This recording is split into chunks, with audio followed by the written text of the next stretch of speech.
Hello everyone, welcome to my YouTube channel MK Physics. Here I am with my new video which is based on the refraction through spherical surfaces. So here we will learn how the refraction through spherical surfaces will take place.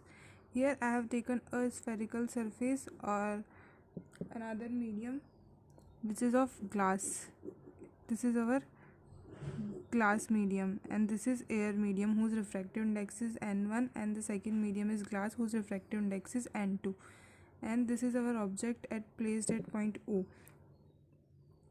and this is our incident ray. This is at the point of incidence, and this is our angle of incidence. And a normal is drawn by connecting point C and the interface. This is our normal, and these are the points given to the distance. This is object distance, image distance, and radius of curvature.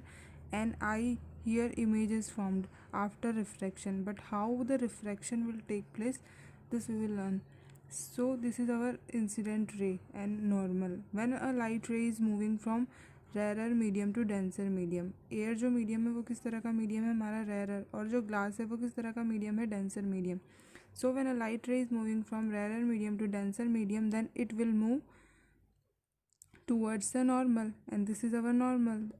If the medium is not changing, then the direction of the incident ray will be like this. But when as the medium change, then the ray will move towards the normal.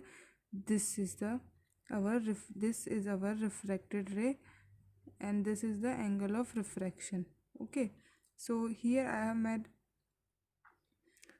we have connected N and P points, and some naming are given to the points O, M, N, and this is C1, center of curvature, I, where the image is formed. So here angle 10 OM. अब हम पढ़ेंगे कि we will learn a formula for refraction through spherical surfaces, so that we will find the object or image distance and a relation between object, image distance, and radius of curvature. So here we have taken a triangle NOM. So in triangle NOM, this theta angle NOM will be is equals to tan of angle NOM will be is equals to NM upon OM, that is perpendicular upon base. So NM upon OM, and tan of angle NCM will be is equals to NM upon MC1, NM upon MC1. And in triangle NIM, tan of angle NIM will be is equals to NM upon MI, this one. So we have taken a triangle NOC. this arrangement I hope आप लोगों को समझ में आ गया होगा. So in triangle NOC, angle I will be is equals to angle NOM plus angle NCM.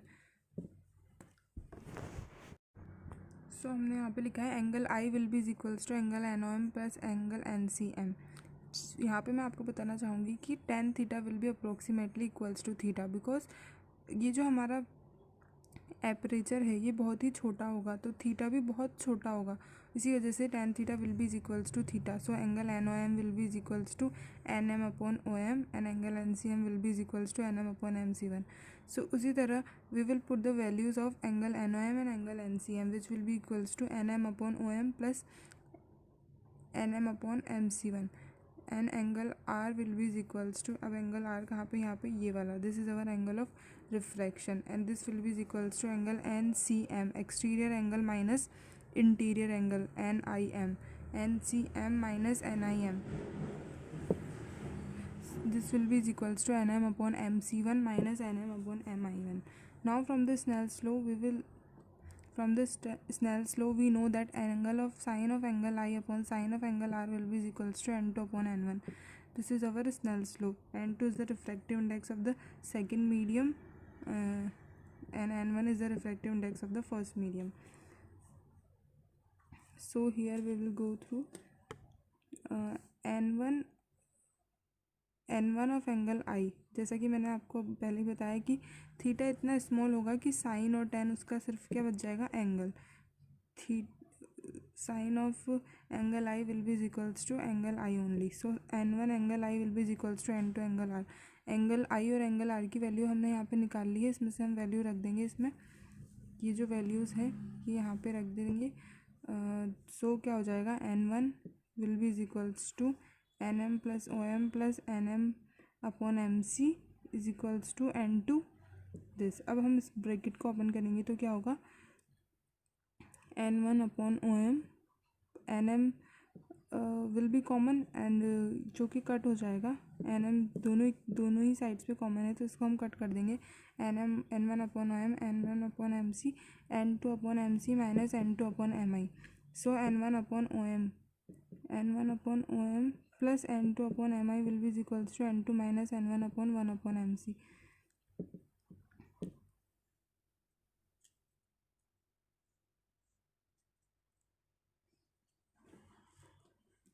अब हम क्या करेंगे, इसमें वैल्यूज़ रखेंगे। वैल्यूज़ किससे, इस डायग्राम में से हमने ये जो पॉइंट्स डिफाइन किए हैं OM, MI एंड MC की, वो हम वैल्यूज़ रखेंगे।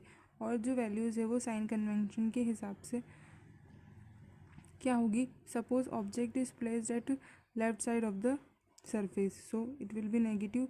जो हम रिफ्लेक्शन में साइन कन्वेंशन के हिसाब से वैल्यूज़ रखते थे उसी तरह रिफ्लेक्शन में भी वैल्यूज़ रखेंगे। And this V and R will positive. So here N1 upon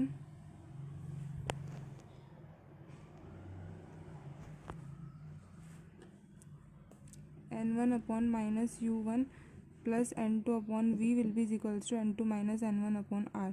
So this is the formula for refraction through spherical surfaces. जब भी spherical surfaces के through refraction होगा तब ये formula यूज़ आएगा to find the object distance, image distance और refractive index हमें पता होने चाहिए तो हम उसकी रेडियस ऑफ कर्वेचर निकाल सकते हैं। And now we learn how the refraction through lenses will take place and what is a lens. मतलब जो लेंस हम इतना यूज़ में लेते हैं वो क्या होता है। लेंस हमारे दो तरफ के होते हैं, एक तो कॉन्वेक्स लेंस, एक कॉन्केव लेंस। सो कॉन्वेक्स और कॉन्केव लेंस किस तरह फॉर्म होते हैं, lens is form by two spherical surfaces and image will be formed after refraction of light. Lens जो होता है वो भी किस पे डिपेंड करता है, रिफ्रैक्शन ऑफ लाइट पे ही डिपेंड करता है, मतलब इसके थ्रू ही इमेज फॉर्म होती है। So this is our convex lens and this is our concave lens. Convex lens किस तरह फॉर्म होता है, अगर हम दो स्फेरिकल सर्फेसेज को इस तरह मिला दें, ठीक है, ये क्या इस तरह मिली हुई है, these are the two different circles, है ना। तो ये जो बीच का पॉइंट है इसको हम क्या बोलेंगे, कॉन्वेक्स लेंस की तरह ये वर्क करेगा, जिसमें which is thicker at the middle and thin at the edges. मतलब बीच में से तो ये मोटा है और आसपास से ये बहुत पतला है, इसे हम बोलते हैं कॉन्वेक्स लेंस। अब सपोज़ हमने यहाँ पे दो सर्कल बनाए, ये वाला जो सरफेस है वो इस सर्कल का पार्ट है और ये वाला जो सरफेस है वो इस सर्कल का पार्ट है। So it will have two centre of curvature and two focus, क्योंकि ये दो अलग अलग सर्कल्स के पार्ट हैं। जैसा कि हमने कॉन्वेक्स मिरर पढ़ा था, कॉन्वेक्स मिरर में क्या होता था, वो आउटवर्ड सरफेस ही रिफ्लेक्टिंग होता था, इसमें भी ये इस तरह का जो सरफेस है वो ही रिफ्लेक्टिंग सरफेस है। कॉन्केव लेंस क्या होता है, concave lens is formed by like this, जबकि दो ग्लास को हम इस तरह मिला देंगे, उसमें हम इस तरह मिला रहे थे, अब हम इस तरह मिला देंगे तो क्या होगा, कॉन्केव लेंस में भी there will be two centre of curvature and two radius of curvature and it is thin at the middle and thicker at the edges. And how the refraction through lens will take place, जो हम हमारे स्पेक्ट्स में use करते हैं वो क्या होते हैं, वो भी लेंस होते हैं अलग अलग तरह की, कॉन्वेक्स और concave as per the defect of our eye. So refraction lens में, कॉन्वेक्स लेंस में रिफ्रैक्शन किस तरह होता है ये समझ लेते हैं। सो फर्स्ट जो सरफेस हमने स्टार्टिंग में पढ़ा था वो ये वाला सरफेस था, तो वो क्या था, वो हमारा एक सरफेस के थ्रू रिफ्रैक्शन था। अब हम पढ़ेंगे इस सरफेस के, दो रिफ्रैक्शन होते हैं एक लेंस में, क्योंकि यहाँ पे दो अलग अलग सरफेसेस है। तो अब सेकंड सरफेस से जो रिफ्रैक्शन होगा वो किस तरह होगा वो हम देख लेते हैं। सो रिफ्रैक्शन थ्रू सेकंड सरफेस क्या होगा, जो फर्स्ट, इसको यहाँ देखते हैं हम। सो फर्स्ट केस में हमारी इमेज फॉर्म हो रही थी, वो क्या होगा, वो अब से सेकेंड केस है उसके लिए ऑब्जेक्ट होगा, क्योंकि रे सपोज इस तरह समझ लीजिए कि यहाँ पे हमने कोई वो रख दिया है ग्लास, यहाँ पे हमने एक स्फेरिकल सरफेस रख दिया है, तो ये जो इमेज है यहाँ तक फॉर्म नहीं होकर यहीं रुक जाएगी ये रेज, और ये किस तरह का वर्क करेगी, वर्चुअल ऑब्जेक्ट का वर्क करेगी सेकंड सरफेस के लिए। तो ये हमारा सेकंड सरफेस है, इसका वर्चुअल ऑब्जेक्ट क्या हो गया, ये आई इसका वर्चुअल ऑब्जेक्ट होगा।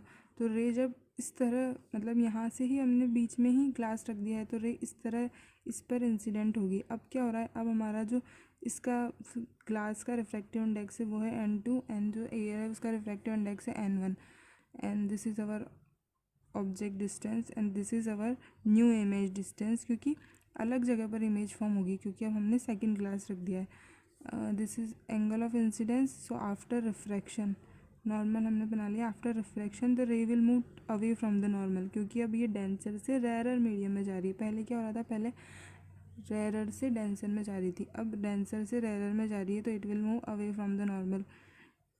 तो हमारी रिफ्रैक्टेड रे की डायरेक्शन क्या होगी, ये वाली। ओके अब हमने जो उसमें फॉर्मूला डिराइव किया है उसमें हम इसके हिसाब से वैल्यू रखेंगे।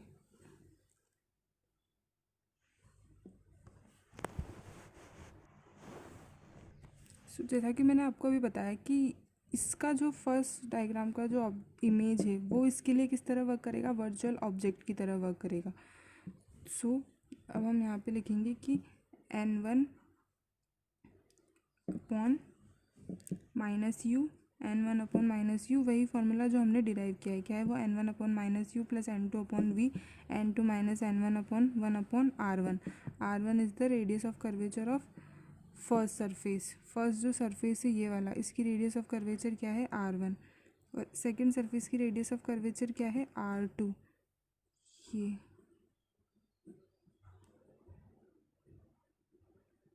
ये क्या है हमारी r2। अब जो सेकंड सरफेस के लिए अब हम इक्वेशन लिखेंगे वो किस तरह होगी, तो जैसे कि रिफ्रैक्टिव इंडेक्स भी चेंज हो चुका है। अब हमारा जो सेकंड मीडियम का रिफ्रैक्टिव इंडेक्स है वो क्या है, n1, और जो फर्स्ट मीडियम का है वो है n2। n2 upon u1, u1 क्या है हमारा, object distance, plus n1 upon second medium का रिफ्रैक्टिव इंडेक्स जहाँ पे इमेज फॉर्म हो रही है, ठीक है, इमेज फॉर्म हो रही है। v1 n1 upon v1 will be is equals to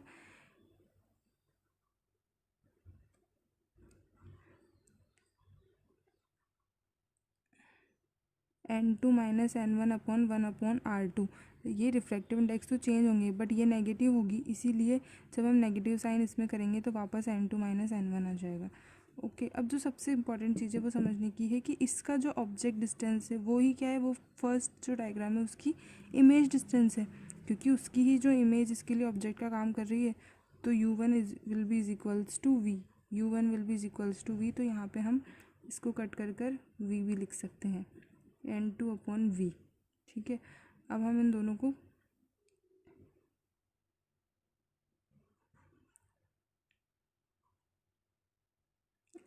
दोनों को माइनस करेंगे, ठीक है। तो इक्वेशन 1 माइनस इक्वेशन 2 करेंगे तो क्या होगा, equation 1 minus equation 2, equation 2 minus equation 1, जो भी है इक्वेशन 1 माइनस इक्वेशन 2 करेंगे तब क्या होगा, तब होगा n1 upon v minus n1 upon u will be is equals to n2 minus n1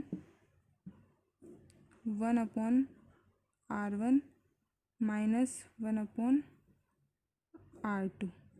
ये होगी हमारी इक्वेशन ऑफ लेंस। लेंस के लिए जो हम इक्वेशन यूज़ करेंगे वो है दिस इज़। अब लेंस मेकर्स फार्मूला भी हम प्रूव करेंगे।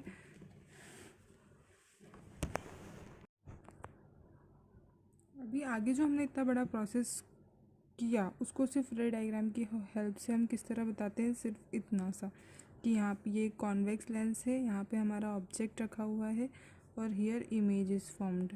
जो रिफ्रैक्शन होता है वो मैं आगे एक्सप्लेन कर चुकी हूँ आपको, जिससे हमने फार्मूला डिराइव किया था कि 1 upon v minus 1 upon u will be is equals to refractive index of the second medium with respect to 1 divide by 1 upon r1 minus 1 upon r2, ठीक है।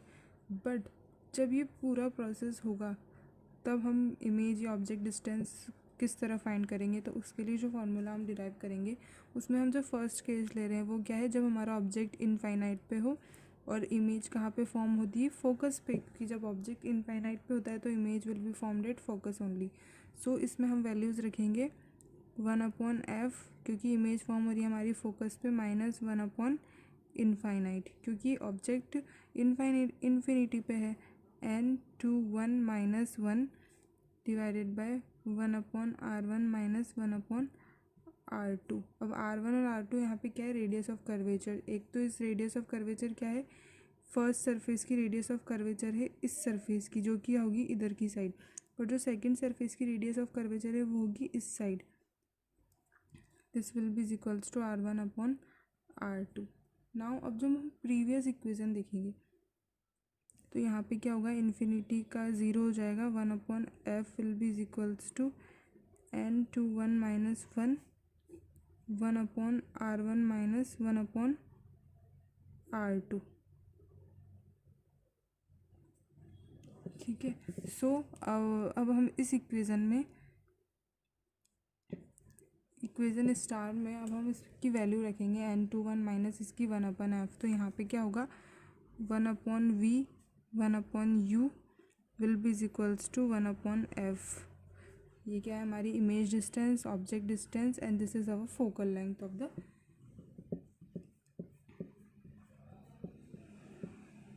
जहाँ पे इमेज फॉर्म हो रही है। ठीक है, और इसमें भी हम फोकस अलग अलग पॉइंट्स डिफाइन करेंगे आफ्टर। और this is our lens makers formula. इस फार्मूले को हम क्या बोलते हैं, लेंस मेकर्स फार्मूला, जो कि लेंस के केस में हमें ऑब्जेक्ट और इमेज डिस्टेंस निकालने के लिए यूज़ में किया जाता है। उसे हम बोलते हैं, this is our lens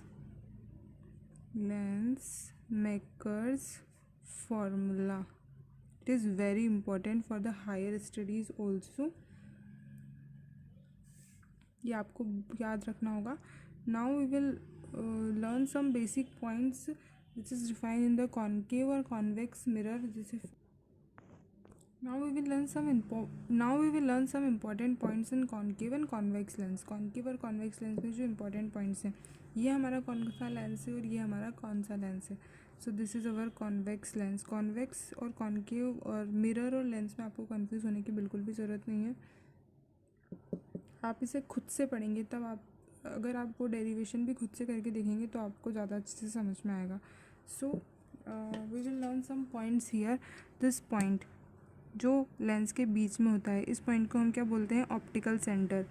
this is our optical centre. Optical centre से कोई भी रेस पास होती है तो वो कैसी होती है, अनडेविएट, मतलब अगर कोई भी रे यहाँ से पास होगी तो वो सीधी चल जाएगी, उसमें कोई रिफ्रैक्शन से कोई चेंज नहीं आएगा। This is our optical centre. और ये जो लाइन हमने ड्रॉ की इसको हम क्या बोलते हैं, प्रिंसिपल एक्सिस। मिरर के केस में भी और लेंस के केस में भी हम इसे बोलते हैं प्रिंसिपल एक्सिस।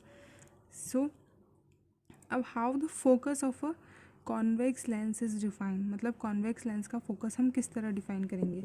सो जैसा कि हमने बताया कि वी हैव ऑलरेडी नोट कि ये दो सरफेसेस है तो इनकी रेडियस ऑफ कर्वेचर होगी अलग अलग। सो हियर हम यहाँ पे लिख लेते हैं, this is r1 and this is r2, radius of curvature. इसी तरह यहाँ पे कॉन्केव लेंस में जो सरफेसेस हैं, इस सरफेस की जो रेडियस ऑफ कर्वेचर है वो किस साइड होगी, इस साइड। तो यहाँ पे हम इसको नेमिंग कर देते हैं r1, इसकी जो रेडियस ऑफ कर्वेचर है वो होगी इस साइड र2। Now how the focus of a convex lens is defined. So focus के लिए हमने सबसे पहले हमने सपोज किया कि रेज कहाँ से आ रही है, इन्फिनिटी से, तभी तो वो फोकस पे जाके मिलेगी। तो अब हम यहाँ पे देखते हैं कि इन्फिनिटी से रेज आ रही है। रे डायग्राम हम इसी तरह बनाते हैं। रिफ्रैक्शन प्रोसेस इसके अंदर हो जाता है पर उसे शो नहीं किया जाता। Suppose and rays coming from infinity,